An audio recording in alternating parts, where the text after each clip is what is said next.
आज भारतीय समाज के अंतर्गत सिविल सेवाओं का अत्यधिक महत्व है।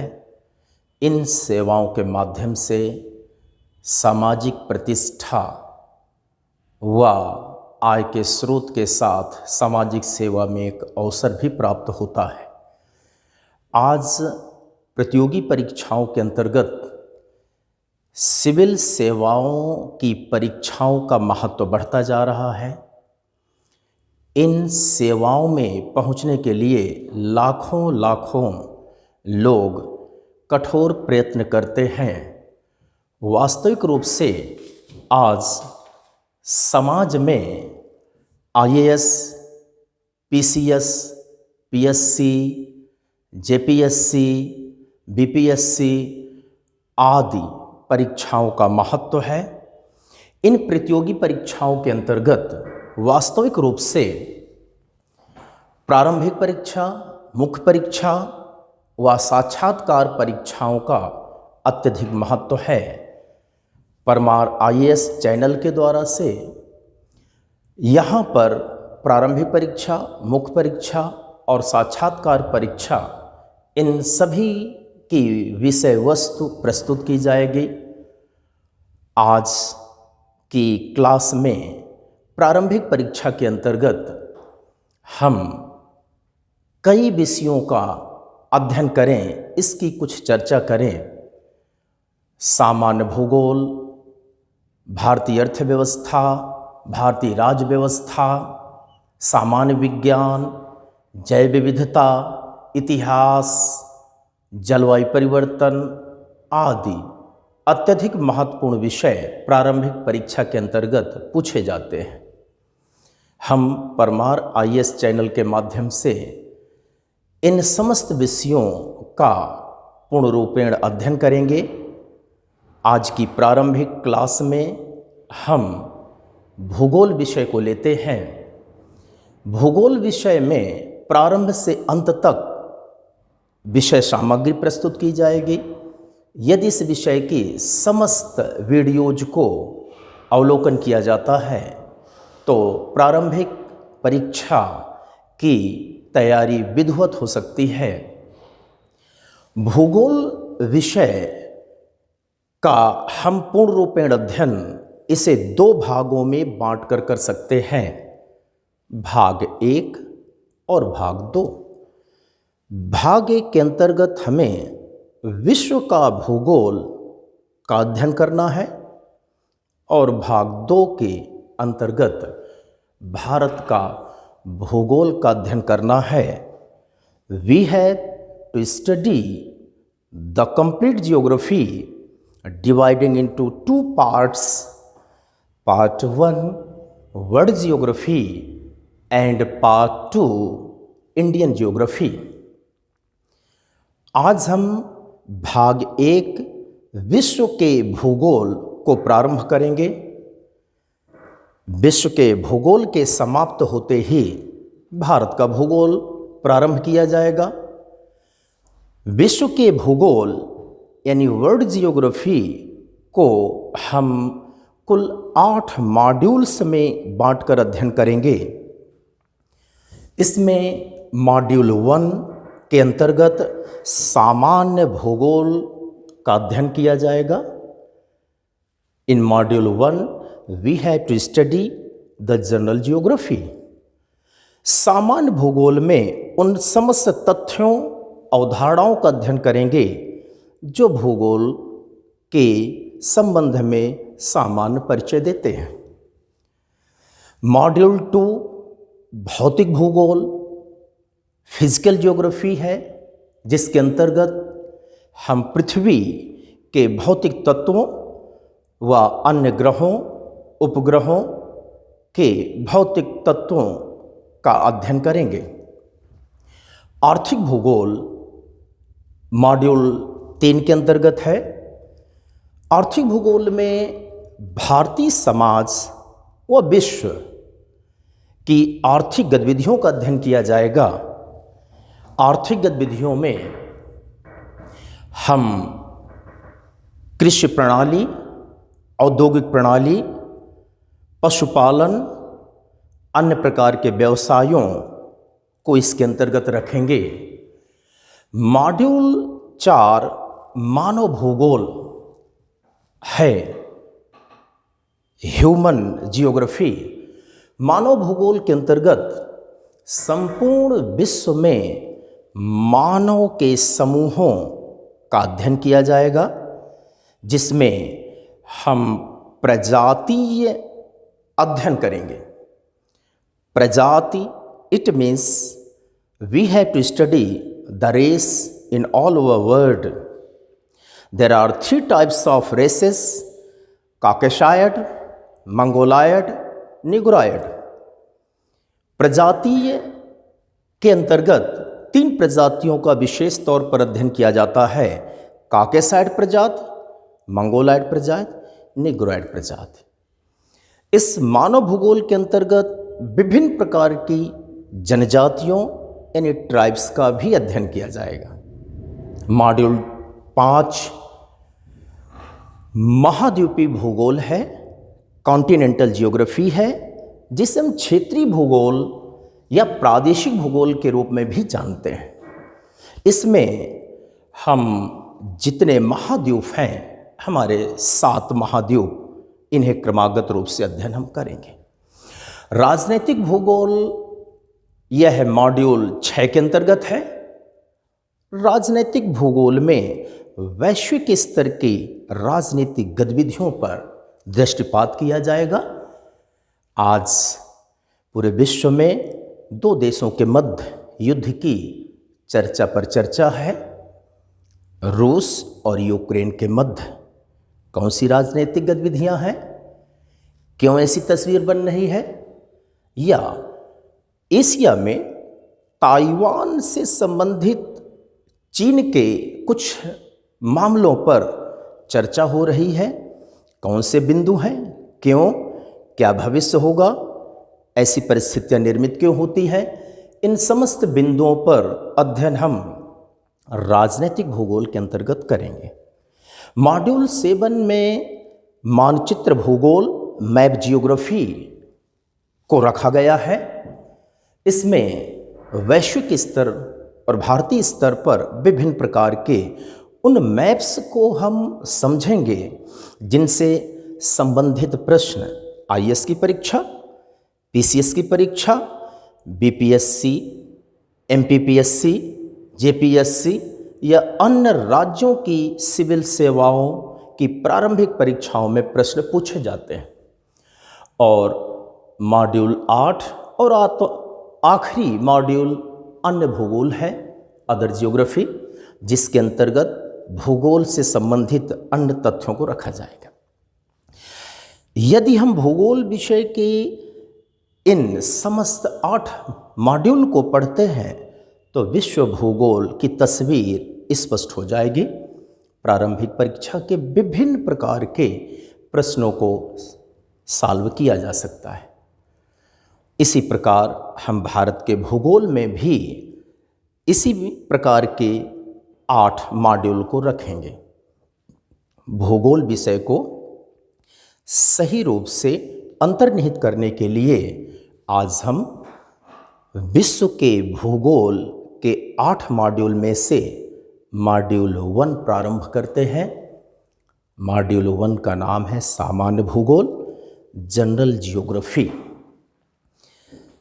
मॉड्यूल 1 में जनरल जियोग्राफी के अंतर्गत हम यह देखेंगे कि कौन कौन से सामान्य तत्व हैं, और इस जनरल जियोग्राफी सामान्य भूगोल को हम 2 खंडों में बांटेंगे। खंड 1 जिसमें भूगोल का परिचय होगा, खंड 2 जिसके अंतर्गत हम ब्रह्मांड संबंधी तथ्यों अवधारणाओं पर चर्चा करेंगे। आज के इस क्लास के अंतर्गत हम सामान्य भूगोल मॉड्यूल 1 के अंतर्गत खंड 1 भूगोल के परिचय पर चर्चा करेंगे।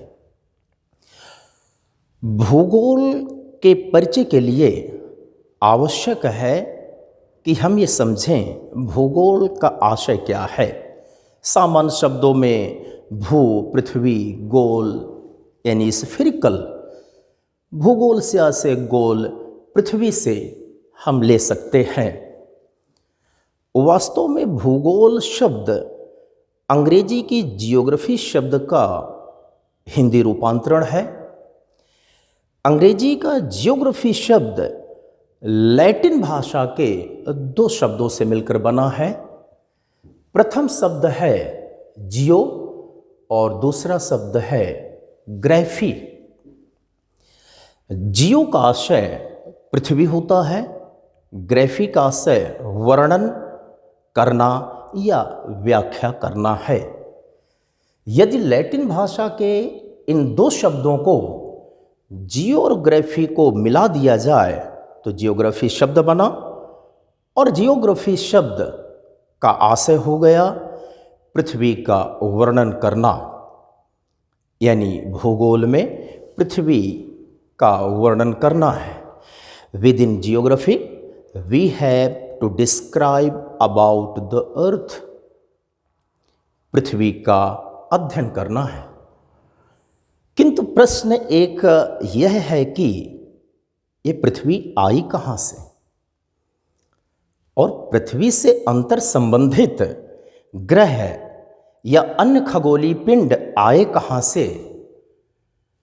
निश्चित बात है कि यह जो हमारे ज्ञान पिपासा है कि पृथ्वी आई कहाँ से, ये मंगल ग्रह आया कहाँ से, बुध आया कहाँ से, यह चंद्रमा आया कहाँ से, सूर्य आया कहाँ से। तो उसके पहले कि हम समस्त बातों पर चर्चा करें तो हम अपने एक सोच और समझ को विकसित करें कि पृथ्वी आई कहाँ से।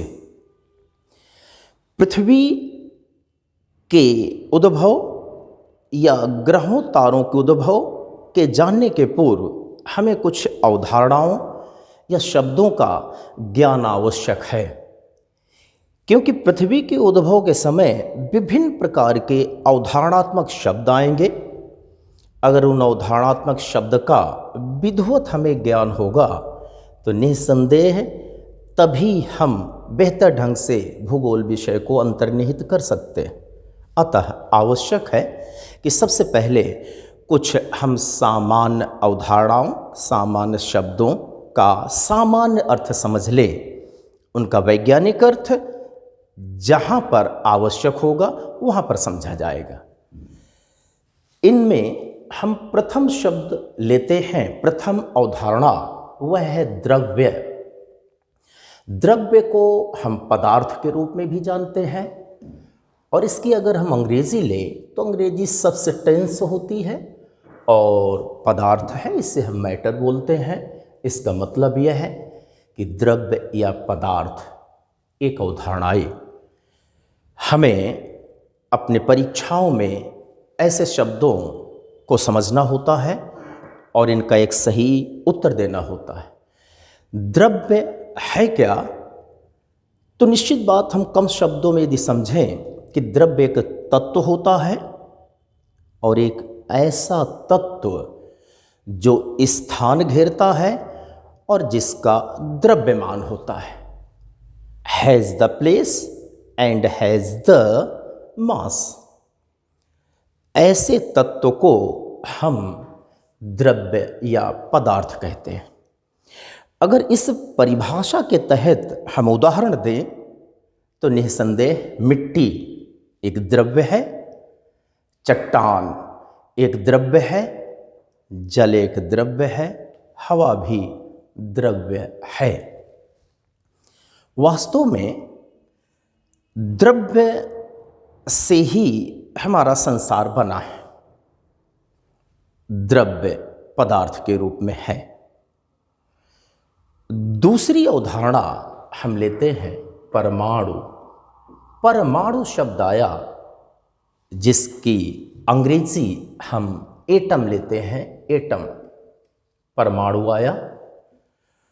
वास्तव में परमाणु सूक्ष्मतम कण होता है, सबसे छोटा कण, the smallest particle is the atom. सबसे छोटा कण होता है। यह रासायनिक क्रिया में तो भाग ले सकता है, लेकिन स्वतंत्र अवस्था में नहीं रह सकता। There is no free status of the atom but takes the role in the chemical reaction. अतः परमाणु एक प्रकार का द्रव्य है, अत्यंत छोटा है और यह स्वतंत्र अवस्था में नहीं रह सकता है। तीसरा शब्द, तीसरी अवधारणा है अणु। अणु आया, इसकी अंग्रेजी है मॉलिक्यूल। अणु भी एक छोटा कण है, छोटा द्रव्य है। कहा जा सकता है अनेक परमाणुओं के समूह से अणु का निर्माण होता है। यह स्वतंत्र अवस्था में रह सकता है। हमारे जीवन में विभिन्न प्रकार के अणु होते हैं, उनका सामना किया जाता है, उन्हें प्रयोग में लाया जाता है। अणु के पश्चात चौथी अवधारणा हम लेते हैं तारा। तारा अंग्रेजी है स्टार। तारा है क्या? कम से कम शब्दों में, साधारण शब्दों में इसका सामान्य अर्थ यहां पर समझना है।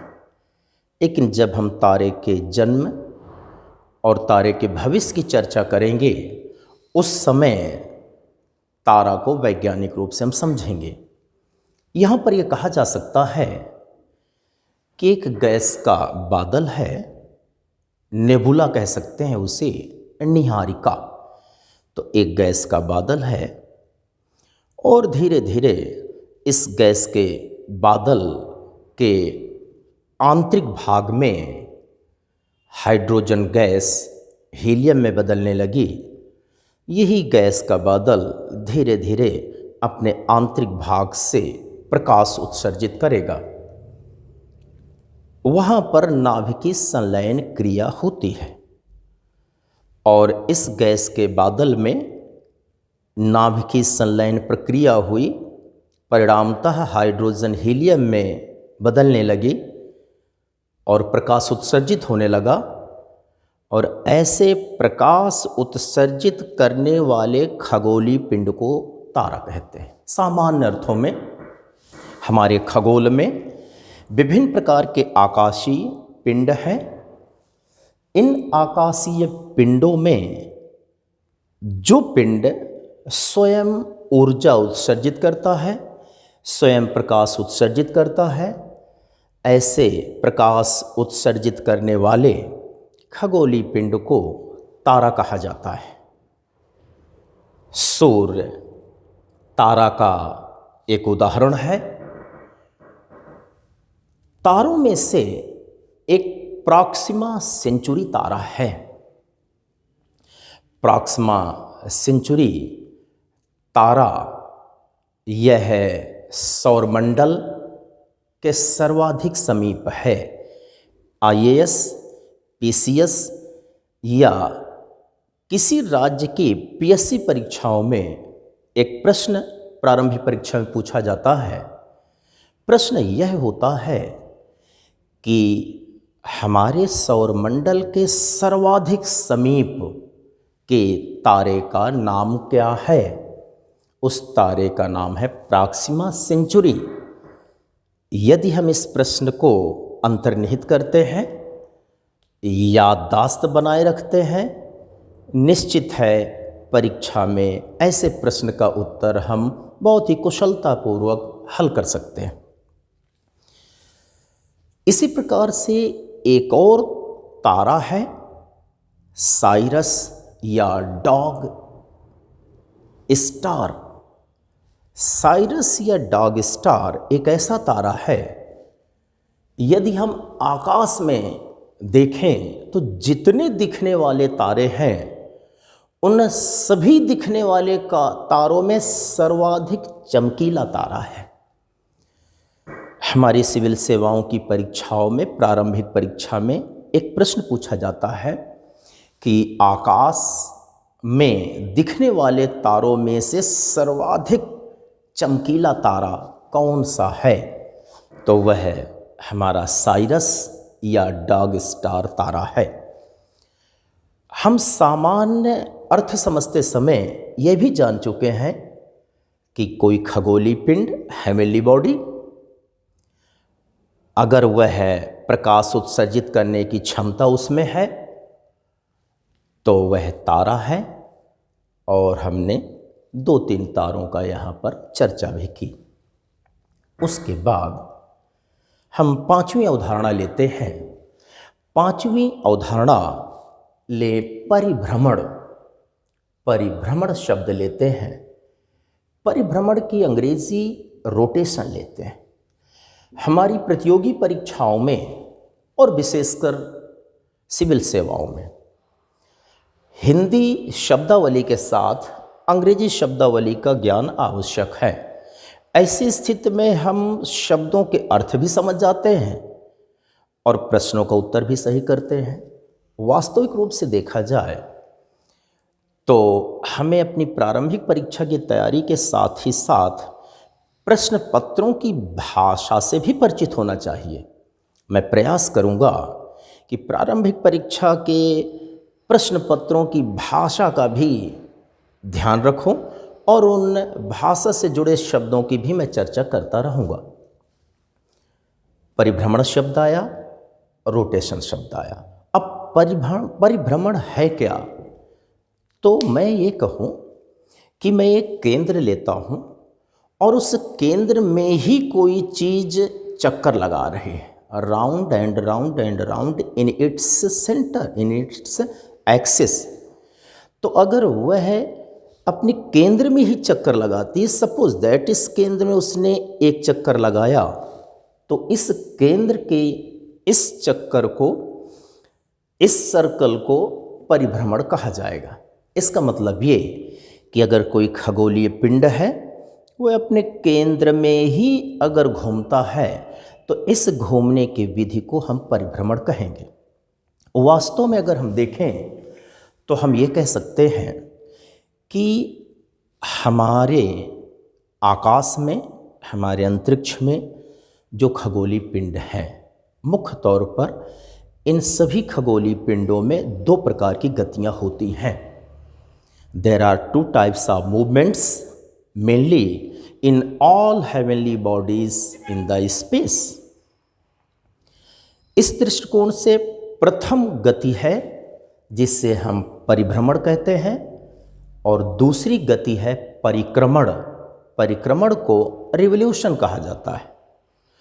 मैं यहाँ पर पृथ्वी ग्लोब के लेता हूँ और यह इसका केंद्र है, और अगर इसके केंद्र में मैंने पश्चिम से पूरब की ओर, ये आपका एक लाल चिन्ह है, आपकी तरफ है, और अगर यह यहाँ पर इसका केंद्र है, आप देखते हैं कि मेरा हाथ स्थिर है और यह इसका केंद्र है। यह पृथ्वी केंद्र में घूम रही है और केंद्र में घूमते ही यह आपकी तरफ लाल चिन्ह आया, एक चक्कर पूरा हो गया। तो यदि यह खगोलीय पिंड इस केंद्र पर घूमता है तो इसी घूमने को परिभ्रमण कहते हैं, रोटेशन कहते हैं। रोटेट वर्ब होती है, रोटेट मीन्स होता है मूविंग इन इट्स सेंटर, और इसी रोटेट वर्ब से रोटेशन नाउन बना है। तो निसंदेह रोटेशन का मतलब किसी भी खगोलीय पिंड या वस्तु का अपने केंद्र में चारों ओर घूमना, उसी को कहा जाता है रोटेशन। पृथ्वी जब अपने केंद्र में घूमती है तो केंद्र में घूमने के कारण यह पोर्शन, यह भाग सूर्य के सामने होता है तो दिन होता है, और यह सूर्य के विपरीत होता है तो यहाँ रात होती है। और ये जब रोटेट करती है तो रोटेट करने के कारण ही जहाँ दिन था धीरे धीरे वह पीछे गया, वहाँ रात हो गई, और जहाँ रात थी वहाँ पर दिन हो गया। इसका मतलब ये कि अगर प्रश्न हमारी प्रतियोगी परीक्षाओं में पूछा जाता है कि हमारी पृथ्वी में दिन और रात किस कारण से होते हैं? तो आपका उत्तर यही रहेगा, परिभ्रमण गति के कारण। Due to the rotational movement there are the day and nights in the earth, इस कारण से होते हैं। छठवीं हम लेते हैं, छठवें नंबर में हमने लिया एक और अवधारणा, उस अवधारणा को हम परिक्रमण कहेंगे। एक अवधारणा और आती है, परिक्रमण आया, और इसकी अंग्रेजी है रिवोल्यूशन, रिवोल्यूशन आ गया। अब परिक्रमण क्या है? तो ये खगोलीय पिंड है। मैंने अभी तारा की बात की थी, क्योंकि भूगोल विषय को यदि हमें व्यवस्थित रूप में अंतर्निहित करना है तो निश्चित रूप से इसके कुछ शब्दावलियों का ज्ञान आवश्यक है। जो जो विषय के हम आंतरिक भाग पर चलेंगे तो इन शब्दों की आवश्यकता पड़ेगी। तो इसके पहले मैंने चर्चा की तारा। तो आपको ये पता है कि खगोलीय पिंड जिसमें से प्रकाश उत्सर्जित करने की क्षमता है तो वही तारा है। जितनी खगोलीय पिंड स्वयं प्रकाश उत्सर्जित करते हैं, स्वयं प्रकाश उत्पन्न करते हैं, वो सभी तारे हैं। चूँकि सूर्य एक खगोलीय पिंड है और यह प्रकाश उत्सर्जित करता है, इसलिए यह भी एक तारा है। नाम हमने दे दिया उसका सूर्य, ये तो तारा है। और हम जिस जिस तारे से परिचित होते जा रहे हैं, नाम देते जा रहे हैं, अरबों खरबों तारे हैं, हम उनको नाम नहीं दे पा रहे हैं, लेकिन जिनसे परिचित होते जा रहे हैं उनका नाम देते हैं। क्योंकि भारतीय समाज का एक है, सोच है, दृष्टिकोण है कि यदि हम जिससे परिचित होते हैं, निर्जीव हो या सजीव, तो हम उसे नाम जरूर देते हैं। हिमालय मिट्टी चट्टानों का ढेर है, हमने नाम हिमालय रखा। यह पृथ्वी भी मिट्टी चट्टान, इसका नाम पृथ्वी रखा। इसी तरह चंद्रमा रखा, नाम हम देते हैं। एक तारा जो हमें दिखाई दिया, परिचित हम हुए, प्रॉक्सिमा सेंचुरी हमने कहा। तो एक को हमने डॉग स्टार या साइरस कहा। इस रूप में पूछा जाता है। तारा के अंतर्गत प्रश्न पूछा जाता है कि वह कौन सा खगोलीय पिंड है जो कि प्रकाश उत्सर्जित करता है, या इस रूप में प्रकाश उत्सर्जित करने वाले खगोलीय पिंड को क्या कहेंगे? तारा कहेंगे। दूसरा क्वेश्चन पूछा जाता है कि तारा में हाइड्रोजन हीलियम में बदलती है कि हीलियम हाइड्रोजन में? तो आपका उत्तर होगा हाइड्रोजन हीलियम में बदलती है और तभी प्रकाश उत्सर्जित होता है। एक और कि जब हाइड्रोजन हीलियम में बदलती है तो यह एक प्रकार की प्रोसेस है, प्रक्रिया है। अब जब एक ये प्रक्रिया है तो इस प्रक्रिया को क्या कहते हैं? संलयन प्रक्रिया कहते हैं, नाभिकीय संलयन, न्यूक्लियर फ्यूजन बोलते हैं। तो ये भी क्वेश्चन पूछा जाता है कि यह नाभिकीय संलयन है कि विखंडन है? तो हम इतना समझ लें कि किसी भी तारे के अंदर नाभिकीय संलयन, फ्यूजन की क्रिया चलती है। विखंडन तो बम विस्फोट आदि में है, उसकी चर्चा हम आगे करेंगे। हमने देखा द्रव्य है, परमाणु है, अणु है, तारा है, परिभ्रमण है। भूगोल विषय को समझने के लिए इन शब्दों का ज्ञान आवश्यक है। इसी कारण से मेरे द्वारा आपको प्रारंभिक रूप से सामान्य बोध कराया जा रहा है। इसके बाद जब हम भूगोल के अन्य चीज़ों की चर्चा करेंगे तो जब इन शब्दों का मैं प्रयोग करूंगा तो स्वयं आप इनके बारे में समझ लेंगे। हमने परिक्रमण की बात की, रिवोल्यूशन, अंग्रेजी है रिवोल्यूट। अब रिवोल्यूट क्या होता है, एक मैं उदाहरण दूं। हम जब मंदिर जाते हैं तो मंदिर होता है और मंदिर के इस जगह से हमने प्रारंभ किया और ऐसे करते करते इस जगह आ गए और हम ये बोलते हैं कि हमने एक परिक्रमा कर ली है। तो हमारे पारिवारिक जन कहते हैं अभी 4 और शेष हैं, यानी 5 परिक्रमा करनी है। और जब हमने इस तरह से 5 बार घूम लिया तो हम कहते हैं हमारी 5 परिक्रमा हो गई। इसका मतलब यह है कि परिक्रमा में एक कोई केंद्र में है, जैसा मंदिर है, मंदिर के चारों ओर हम घूम रहे हैं। तो जब कोई चीज़ केंद्र में हो, कोई वस्तु केंद्र में हो और उसके चारों ओर चक्कर लगाते हैं तो उसे परिक्रमा कहते हैं। परि यानी चारों ओर, अक्रम यानी गतिशील रहना, परिक्रमा कहलाएगा, रिवोल्यूशन कहलाएगा। मान लिया कि यहाँ पर सूर्य है और ये पृथ्वी यहाँ पर है और ये पृथ्वी सूर्य के चारों ओर 1 वर्ष में एक चक्कर लगा लिया, तो पृथ्वी के इसी चक्कर को हम परिक्रमा कहेंगे। यानी यह सूर्य केंद्र में है और उसके चारों ओर पृथ्वी घूम रही। तो परिक्रमा में यह कहा जाता है कि किसी एक वस्तु या चीज़ के चारों ओर जब चक्कर लगाते हैं, इस गति को परिक्रमा कहते हैं। हमारी पृथ्वी सूर्य के चारों ओर घूमती है और वह अगर इस जगह है, यहाँ से करते हुए पुनः यहाँ एक चक्कर यानी एक परिक्रमा वह 1 वर्ष में लगाती है। इसका मतलब हम कह सकते हैं कि हमारी जो पृथ्वी है वह सूर्य की परिक्रमा करती है।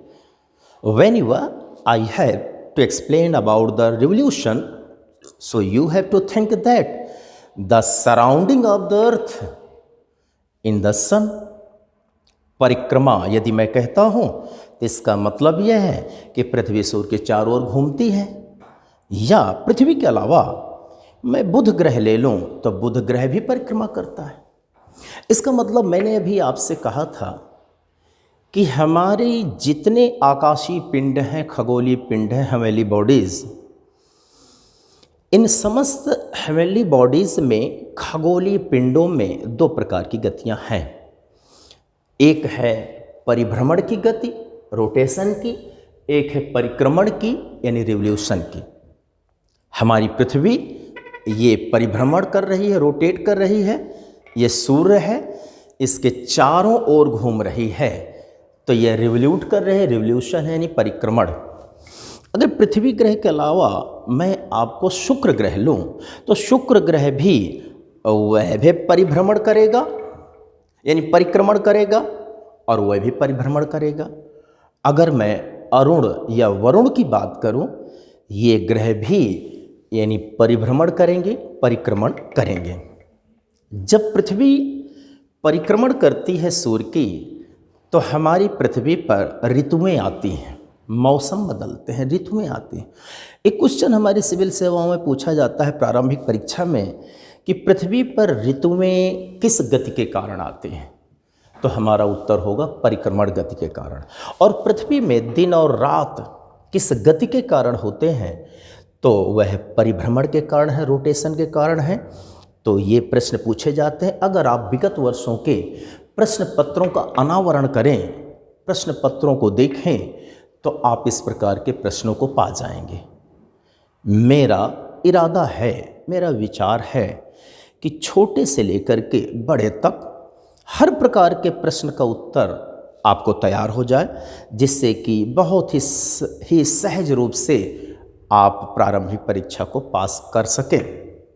अगर आप भूगोल विषय के इसी तरह समस्त क्लास को आद्योपांत शुरू से लेकर अंत तक आप देखें और उनको अंतर्निहित करें, तो निश्चित बात है आपको भूगोल विषय की समझ बढ़ेगी। उसके बाद हम लेते हैं एक 7वीं अवधारणा, और 7वीं अवधारणा में हम लेते हैं ग्रह। तो ग्रह शब्द आया और यहीं पर आता है प्लैनेट। प्लैनेट, देखिए एक बात ध्यान देना है, ग्रह को मैं समझाऊं उसके पहले मैं ग्रह संबंधी कुछ बहुत गलतियां लोग करते हैं उसकी चर्चा कर दूं। इस शब्द से संदर्भित है ग्रह, गृह, दोनों के प्रोनाउंस में, प्रोनाउंसिएशन में थोड़ा सा अंतर है। ग्रह, गृह, इस ग्रह का मतलब तो ये प्लैनेट होता है, प्लैनेट होता है।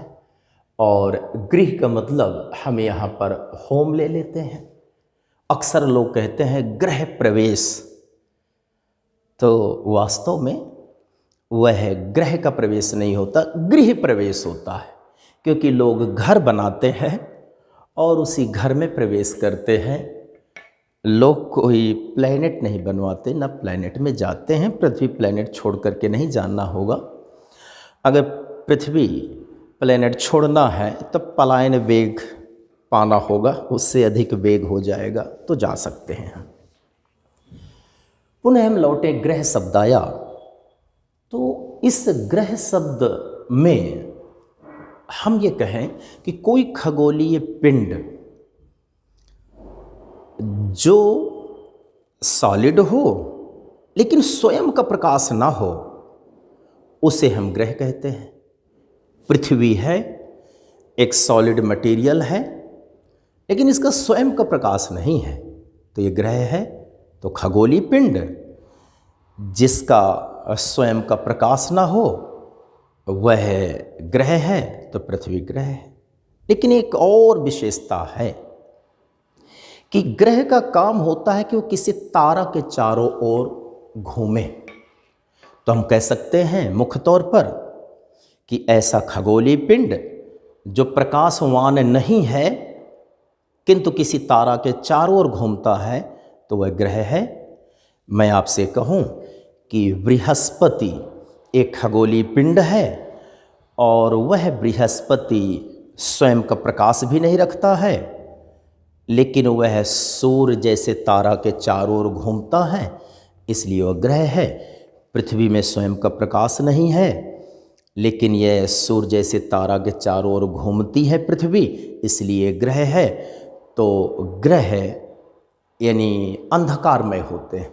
हम एक ये भी कह सकते हैं कि हमारे ग्रहों में मुख्य तौर पर दो चीज़ें हुआ करती हैं कि अंधकार और ठंडक।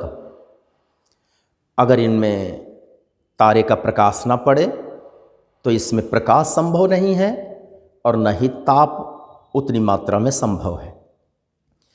इस प्रकार से हम देखते हैं कि जो हमारा सूर्य है वो तारा है तो प्रकाश उत्सर्जित करता है, और इस सूर्य तारा के चारों ओर घूमने वाले कुल 8 ग्रह हैं। अतः कहा जा सकता है कि सूर्य केंद्र में है, एक प्रकार का फैमिली हेड मेंबर है, मुखिया है, घर का मालिक है, और 8 ग्रह चारों ओर घूमते हैं, ये सदस्य है। इस तरह से सूर्य और ग्रह अन्य तत्वों को मिला करके सूर्य का परिवार बना, जिसे हम सौर परिवार कह देते हैं।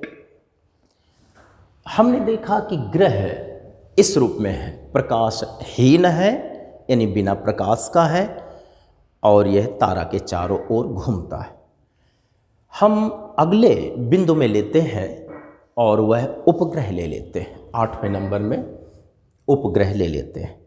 उपग्रह को हम अंग्रेजी में सैटेलाइट बोलते हैं, तो ये हमारा उपग्रह आया और इसे हम सैटेलाइट बोलेंगे। सैटेलाइट आया। उपग्रह क्या है? एक उपसर्ग लगा है, ग्रह के पहले है। इसका मतलब है कि ग्रह से संदर्भित, ग्रह से संबंधित कुछ विशेषता तो इसमें है। तो उपग्रह भी एक खगोलीय पिंड है, और जो ग्रह के नज़दीक होगा, उप का मतलब नज़दीक, ग्रह यानी ग्रह के नज़दीक। तो जो दो इसमें विशेषताएं ग्रह में होती हैं, किसका स्वयं का प्रकाश नहीं होता और सूर्य के चारों ओर घूमता है, तो उपग्रह में भी दो विशेषताएं विद्यमान हैं। इस खगोलीय पिंड में भी कोई स्वयं का प्रकाश नहीं होता, और यह भी किसी तारा के चारों ओर घूमता है। एक और इसमें विशेषता है, चूँकि यह ग्रह के पास है इसलिए ग्रह के चारों ओर भी घूमता है। हम कह सकते हैं कि उपग्रह ऐसा खगोलीय पिंड है जो ना ही प्रकाश रखता है और यह सूर्य के चारों ओर घूमता है और ग्रह के चारों ओर भी। अगर हम ये कहें तो कह दें प्रकाश विहीन खगोलीय पिंड जो अपने ग्रह के चारों ओर घूमने के साथ ही साथ सूर्य के भी चारों ओर घूमता है, उसे उपग्रह कहते हैं। हम लेते हैं चंद्रमा।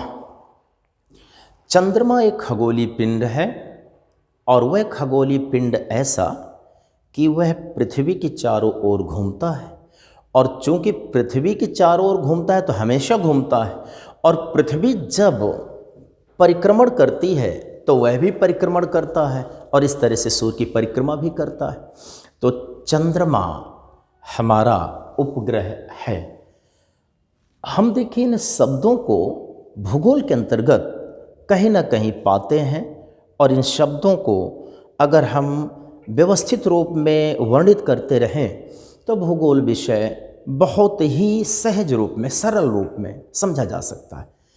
मेरा तो यह मानना है कि दशकों अपने अनुभव के आधार पर ये मैं मानता हूँ कि किसी भी विषय को अति सहज सरल यदि बनाया जाता है और फिर वह प्रतियोगियों के बीच व्यवस्थित क्रम में परोसा जाए, तो प्रतियोगी घर बैठे ही उसको पूर्णतया समझ सकते हैं, और उन्हें ऐसा महसूस होता है कि शायद अंतरिक्ष में वो समस्त चीज़ों का अवलोकन कर रहे हैं, शायद उनके नज़दीक अंतरिक्ष आ गया है या वे खुद अंतरिक्ष के पास पहुंच चुके हैं, ऐसा उनको महसूस होता है। प्रयास मेरा रहेगा कि इसी रूप में समझाया जाए और आप उसे समझें। यहाँ पर हम एक लेते हैं 9वें नंबर की अवधारणा या एक शब्द लेते हैं, और वह है सौर परिवार के रूप में हम ले लें तो सौर मंडल या सौर परिवार कहें तो ये 9वें नंबर में आया। सौर मंडल हम लेते हैं, सौर मंडल, मंडल या सौर परिवार हम कह सकते हैं, सौर परिवार, और इसकी अंग्रेजी है सोलर सिस्टम, तो that is the solar system, solar system आया। अब सोलर सिस्टम को अभी मैंने लघु चर्चा की थी सोलर सिस्टम की, लेकिन हम यहाँ उसे थोड़ा सा समझें कि क्या और कैसे है। ये हम लेते हैं सूर्य, तारा। तो ये एक तारा है और आप इसमें देखते हैं कि एक पिंड है, हाँ कुछ ठोस लेकिन गैसीय अवस्था में तारा ज़्यादा होता है, लेकिन वहीं मैं ग्रह उपग्रह की बात करूं तो वह ठोस अवस्था में अधिक होंगे, तो यह गैसीय अवस्था में है, तो यह हमारा सूर्य। और मैंने अभी बताया कि तारा के चारों ओर घूमने वाले ग्रह हुआ करते हैं, और हमारा जो तारा है जिसका नाम है सूर्य, जिससे हम तापमान लेते हैं, उसके 8 ग्रह हैं। पहले कुल 9 ग्रह थे, लेकिन एक ग्रह को हमारे भूगोलविदों ने उसे ग्रह मानने से इनकार कर दिया, इसलिए ग्रह की श्रेणी में नहीं है। वह यम था, प्लूटो था। अब कुल 8 ग्रह हैं।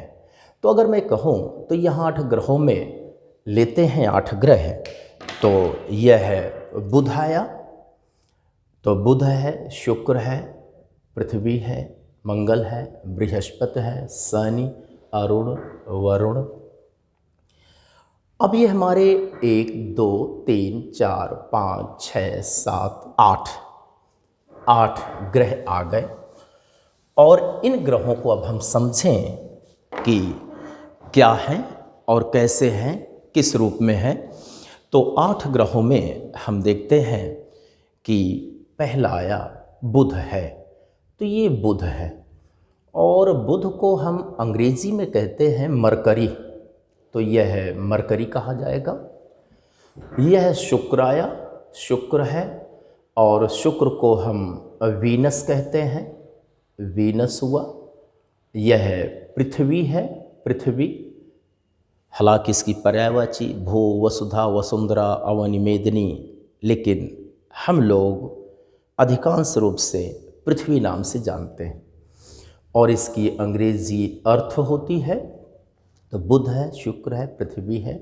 यह है मंगल, तो मंगल ग्रह है, और इसकी अंग्रेजी है मार्स, तो मार्स रूप में हम जानेंगे। और इससे हम लेंगे बृहस्पति, तो यह है बृहस्पति आया, और इसकी अंग्रेजी है जुपिटर है, जुपिटर रूप में लेंगे। तो बुध शुक्र पृथ्वी मंगल बृहस्पति शनि अरुण वरुण यम, इस रूप में हम लेते हैं।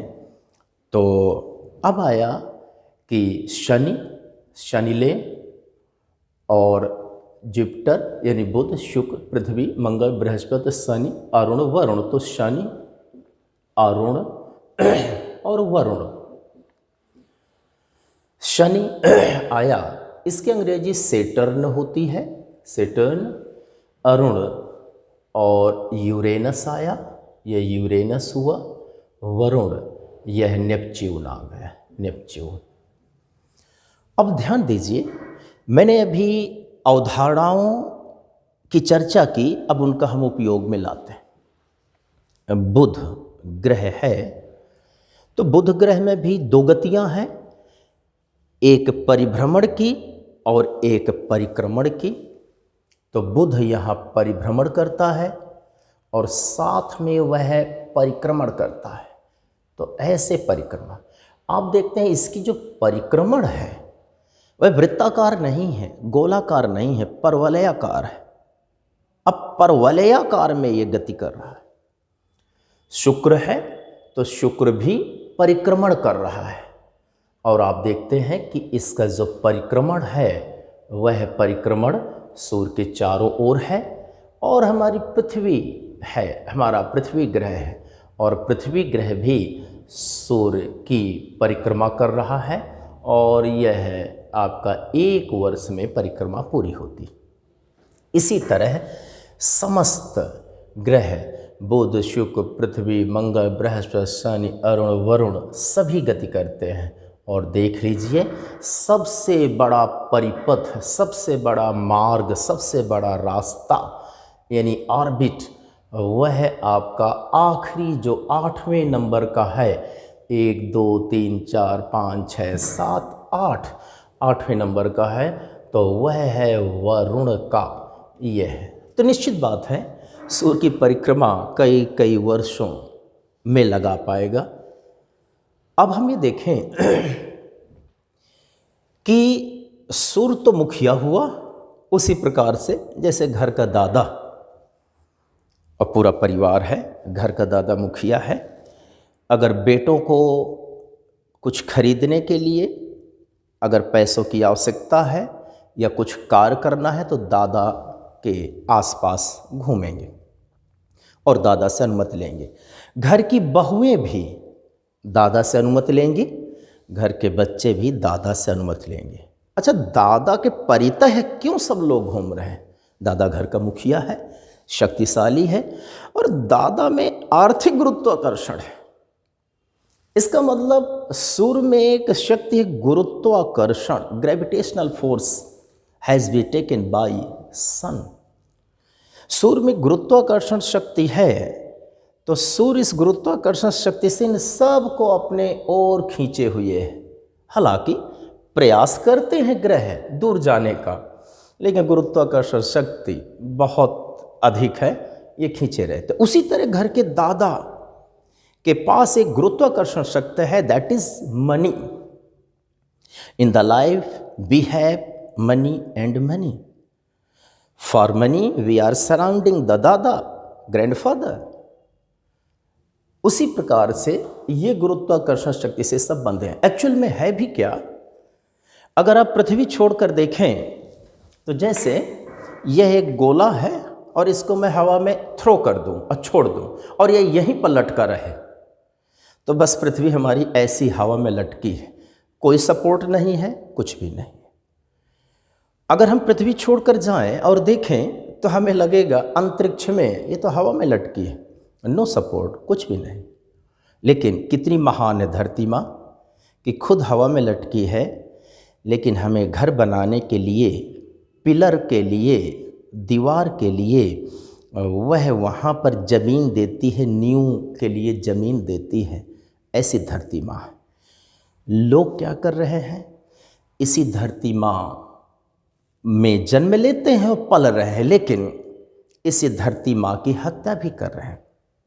आज जैव विविधता बढ़ाना चाहिए तो जैव विविधता को हम कम कर रहे हैं, पेड़ पौधों को काट रहे हैं, जलवायु परिवर्तन हो रहा है।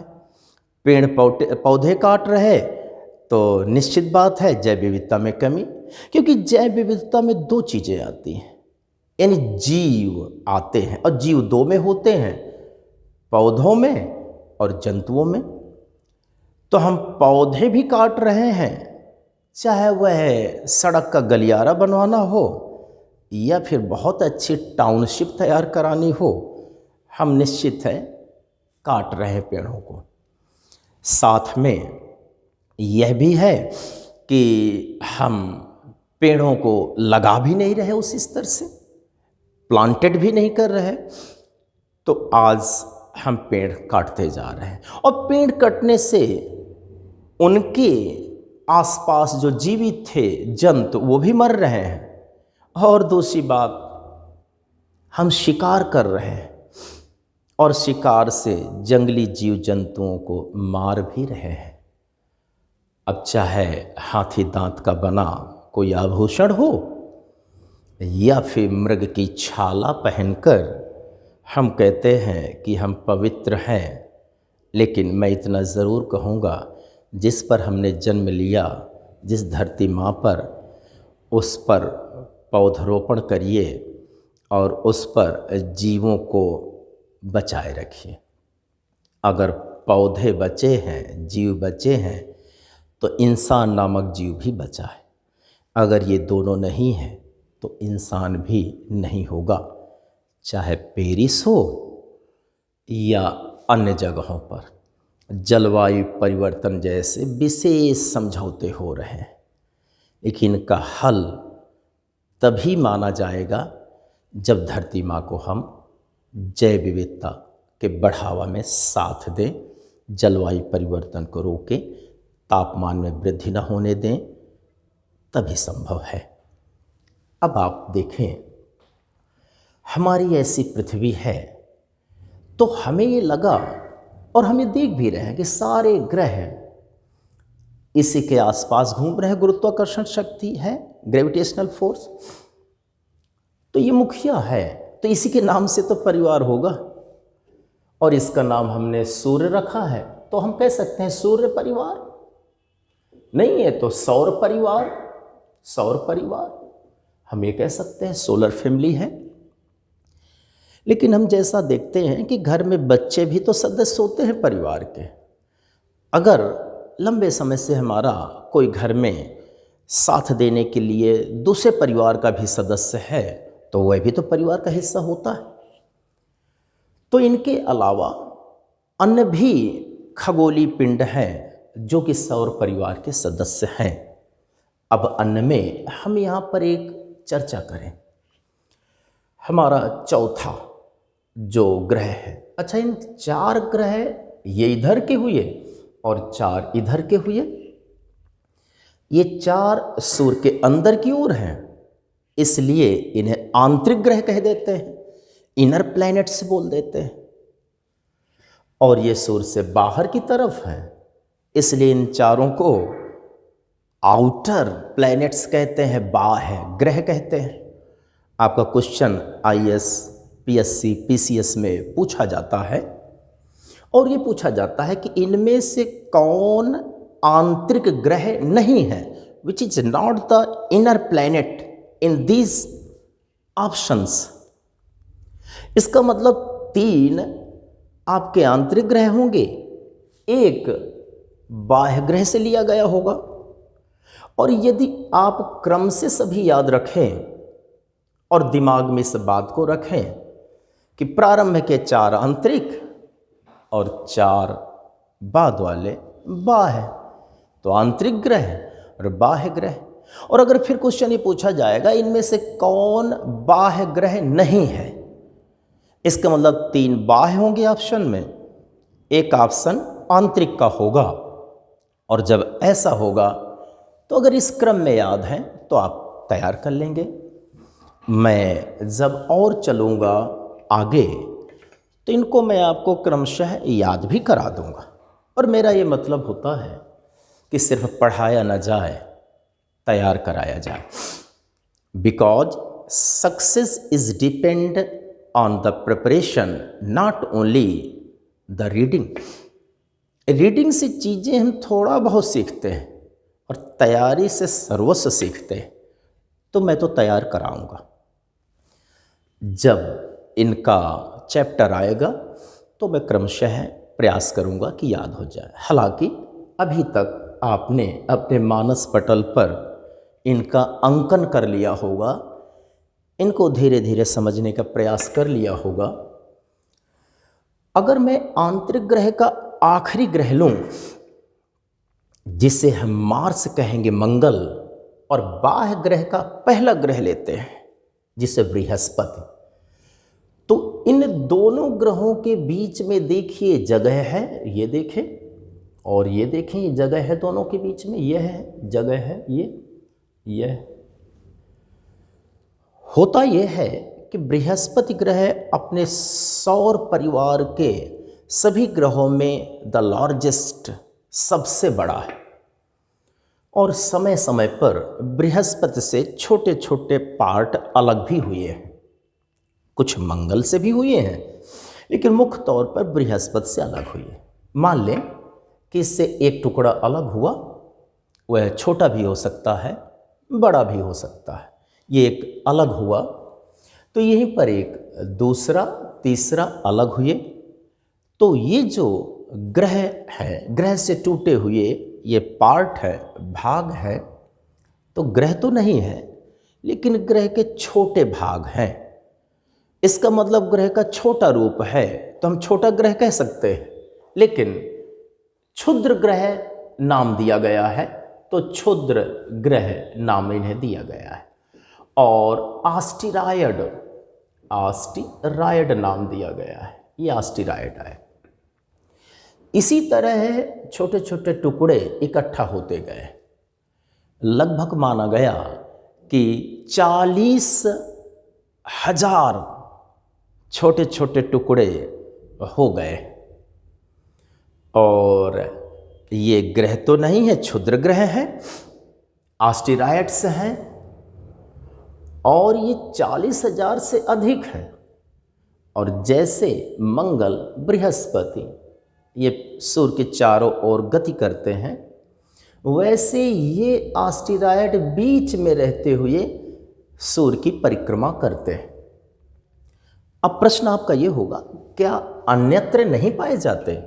हो सकता है कुछ एक मात्रा में हो, लेकिन अधिकांशतः मंगल और बृहस्पति के बीच में क्षुद्र ग्रह है।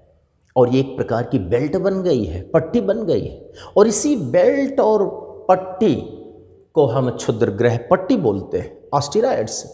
तो क्षुद्र ग्रह क्या है? ग्रहों से टूटा हुआ छोटा भाग है, और अधिकांशतः जो मंगल और बृहस्पति के बीच में सूर्य की परिक्रमा करते हैं। एक प्रश्न आता है IAS, PCS, MPPSC, JPSC, BPSC अन्य एग्जामिनेशंस में, और वह यह आता है कि क्षुद्र ग्रह किन दो ग्रहों के बीच में घूमते हैं? तो क्षुद्र ग्रह वह मंगल और बृहस्पति ग्रहों के बीच में घूमते हैं, और यही आपका सही आंसर होगा। तो ये क्षुद्र ग्रह भी हुए।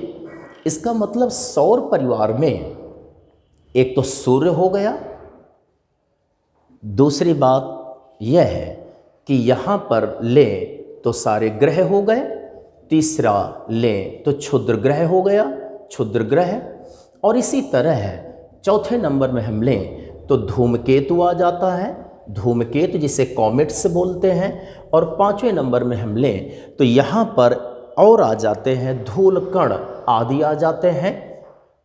तो इस तरह से इन समस्त का मिला जुला जो रूप होता है उसी को हम सौर परिवार कहते हैं। तो सौर परिवार में सूर्य स्वयं, समस्त ग्रह, क्षुद्र ग्रह, धूमकेतु, धूलकण और भी अन्य खगोलीय पिंड इसमें से शामिल होते हैं। उन्हें हम सौर परिवार के अंतर्गत रखते हैं। और ये माने जाते हैं। तो अभी हमने सौर परिवार को समझते ही एक और कॉन्सेप्ट हमने समझ लिया, जैसा ये 9वें नंबर में था सौर मंडल, तो इसे मैं आपको बता रहा था, और इसी के साथ ही साथ क्षुद्र ग्रह भी तो हमने समझ लिया। तो क्षुद्र ग्रह 10वें नंबर में आ गया, ये भी हो गया। और अब हम देखते हैं कि 11वें नंबर में धूमकेतु ले लेते हैं। धूमकेतु, धूमकेतु क्या है?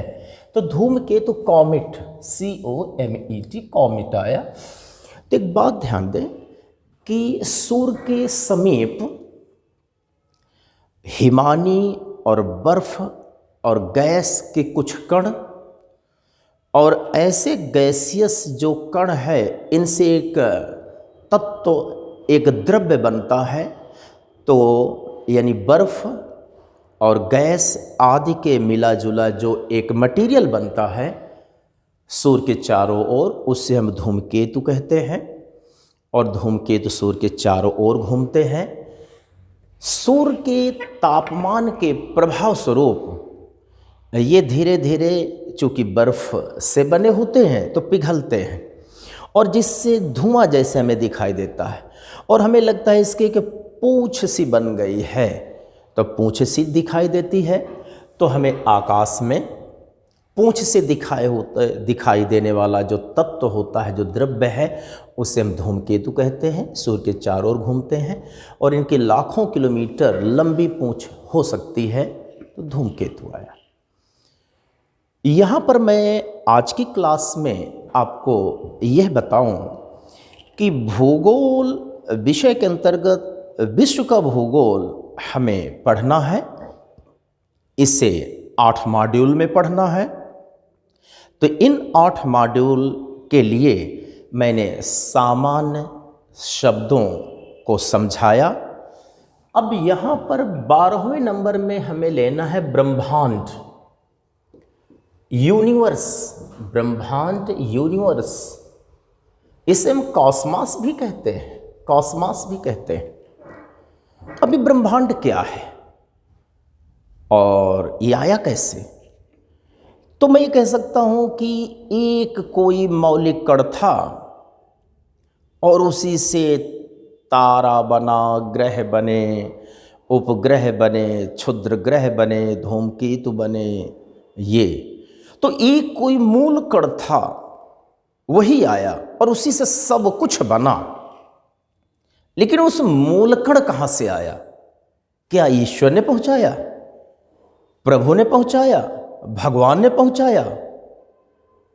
इन समस्त बातों की चर्चा ब्रह्मांड की क्लास में हम करेंगे, जो अगली क्लास होगी। उसमें मैं सर्वप्रथम ब्रह्मांड के उद्भव को बताते हुए और इसके अन्य पक्षों की चर्चा करूंगा। लेकिन ब्रह्मांड का उद्भव कैसे हुआ, इसे बताने के लिए एक थियोलॉजिकल अप्रोच, धार्मिक एक नज़रिया लेते हुए भी चलेंगे और देखेंगे कि कुछ नहीं था, सडनली क्या आया, कहाँ से आया और वो कहाँ से आया और फिर ब्रह्मांड कैसे बना। इन समस्त बिंदुओं की चर्चा करेंगे। और आज की क्लास सामान्य समझ विकसित कराने की क्लास रही, और अगली क्लास के लिए ब्रह्मांड हमारा विषय होगा। और आज की क्लास यहीं समाप्त करते हैं। Thank you.